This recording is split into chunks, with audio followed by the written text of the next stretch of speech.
The turn of the 1990s had already shown that Death had really done some pretty awesome things, even though they'd only released 2 records. The genre of death metal had really started to take off, and there was a lot more bands that were on the way that were really going to respond to this new and innovative form of metal. So with their third album, Spiritual Healing, Death decided to evolve from what they had done on Leprosy, where they had kind of evolved their death metal style, which is, as I had mentioned before, kind of an evolution of thrash metal, to the tech metal. And now, it's almost as though, with evolution, and especially with tech metal, with technical death metal, you always have that risk. You always run that risk of maybe exploring progressive territory. And this is something that, of course, we all know that Death explored a lot later on in their career.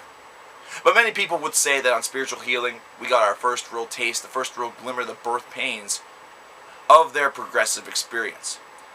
That's not to say necessarily that this was a rough around the edges experience for this particular band. It was something where they had very good concrete ideas.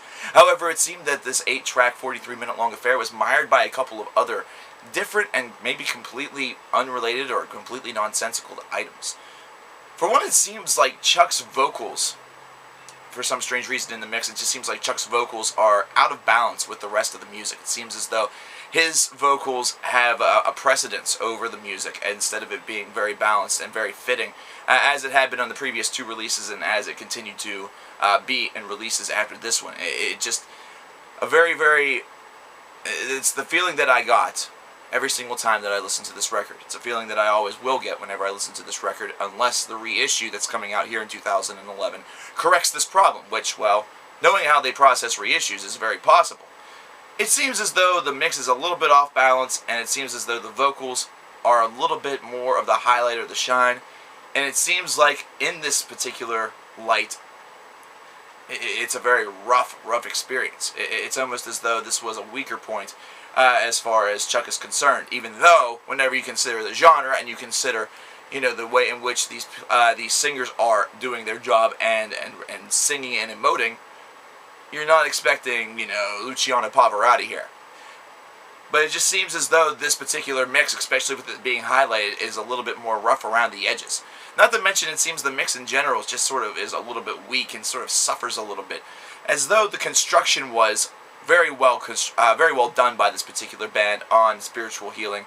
However, it seems like the productions kind of took some liberties, either that or they tried a couple of different things. They kind of experimented around a little bit. They tried to get some stop cuts in there. They tried to really, you know, play around with the settings of the volume and things like that. Try to do some fade in, try to illuminate some parts, try to fade things down.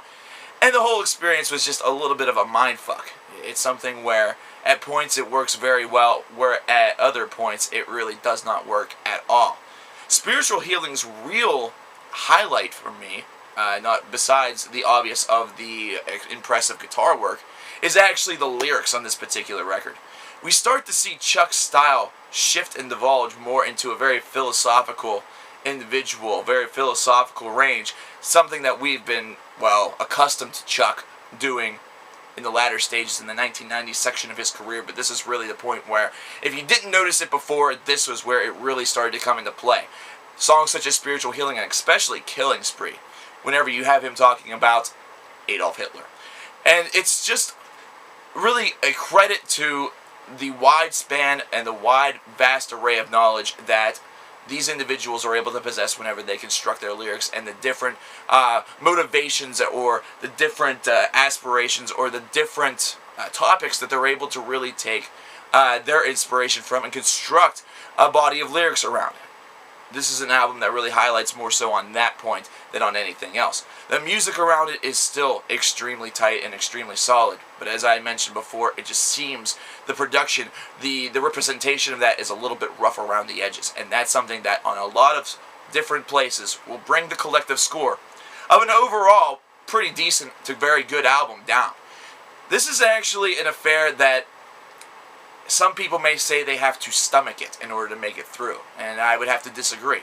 I think that there is still enough of a good solid core, not to mention the interest of the lyrics and to kind of see where they're going to take it next, since they're doing all of these little tweaks and experiments throughout the record. It's kind of interesting to see where they're going to take it next. Even though I've listened to this record tons and tons of times, over and over and over again, it's still one of those things where you're still curious, even though you fully know what to expect with the very next track. And for newcomers to this particular record, and for newcomers to the early Death discography, this is something that will take you by surprise. It might be something that requires a couple of listens for you to entirely get and accept into your metal world. However, it's one that's definitely worth the added arduous journey. Death's spiritual healing can be seen by some as the first bump in the road that this band really had to go through. And if you really want to go with the high school philosophy, it's their junior year. So they've had 2 strong albums, and then this one, maybe you consider a clunker. Instead, I consider it to be the 3rd straight album where this band is attempting something that's going to be inspiring bands and albums of the future. Because as I mentioned in the opening, it seemed they went from thrash to really evolving to a little bit more of a technical death metal style, along with that thrash, and now they're adding on that progressive element that we saw so often in the 1990s. Like I said, birth pains must occur in order for the strong child to turn into the strong man. These are the birth pains, what we saw later in the career of Death, with albums such as Symbolic and The Sound of Perseverance, is the strong man, where you really see what it's able to do whenever you blend death metal with progressive, with technicality, with this, with that, with just mind-blowing riffs and everything in between. You have to go through the spiritual healings to make it to the Symbolics and Sound of Perseverance. Overall, though, this is a very good album if you give it a chance. Overall, you'll notice that with the lyrics and with the construction, where you can almost envision where they were going with this, or almost envision what they were thinking in the studio. That's the funny thing about this album, is that even though it's a little bit rough, you can really get a real better focus point about where this band's mindset was traveling throughout this whole entire experience. It's one of those very unique moments where you almost seem that you are in the studio with them, kind of just, sitting there in the studio, looking across. There's Chuck. There's the rest of the band. There's the producer. There's the mix board. And you know what they're doing. You know what they're thinking. Anyways, I would have to say that Spiritual Healing, while I do confess that to be a great album, is also, I confess, the album that I probably listened to and enjoyed the least. And it's not even because that it is a poor album. It's just simply because it is that rough around the edges feel. It's kind of an honest album, which is very cool, but at the same time it can be a struggling listen for some people, and it's not something that necessarily fits the mood at all times.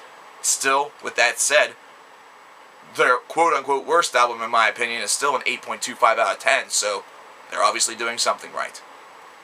Up next, well, I'm going to let you wait to see what's next.